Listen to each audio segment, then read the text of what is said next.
In telecommunications, particularly in radio, signal strength refers to the magnitude of the electric field at a reference point that is at a significant distance from the transmitting antenna. It may also be referred to as received signal level or field strength. Typically, it is expressed in voltage per length or signal power received by a reference antenna. High-powered transmissions, such as those used in broadcasting, are expressed in dB millivolts per meter. For very low-power systems, such as mobile phones, signal strength is usually expressed in dB microvolts per meter or in decibels above a reference level of 1 milliwatt. In broadcasting terminology, 1 millivolt per meter is 1000 microvolts per meter or 60 decibels micro. Examples: 100 decibels micro or 100 millivolts per meter. Blanketing interference may occur on some receivers.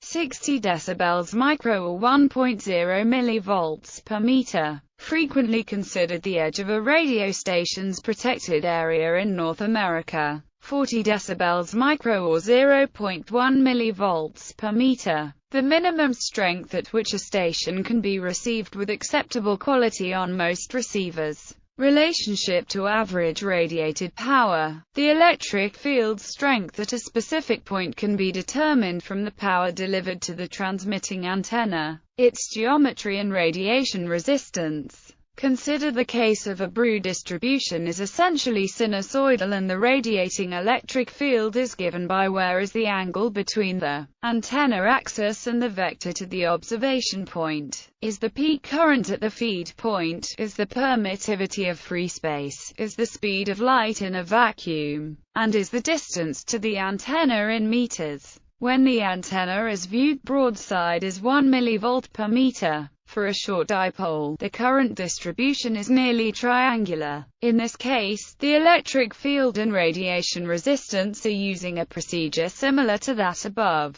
The maximum electric field for a center-fed short dipole is cell phone signals. Although there are cell phone base station tower networks across many nations globally, there are still many areas within those nations that do not have good reception. Some rural areas are unlikely ever to be effectively covered since the cost of erecting a cell tower is too high for only a few customers. Even in high-reception areas it is often found that basements and the interiors of large buildings have poor reception. Weak signal strength can also be caused by destructive interference of the signals from local towers in urban areas, or by the construction materials used in some buildings causing rapid attenuation of signal strength. Large buildings such as warehouses, hospitals and factories often have no usable signal further than a few meters from the outside walls. This is particularly true for the networks which operate at higher frequency, since these are attenuated more rapidly by intervening obstacles. Although they are able to use reflection and diffraction to circumvent obstacles.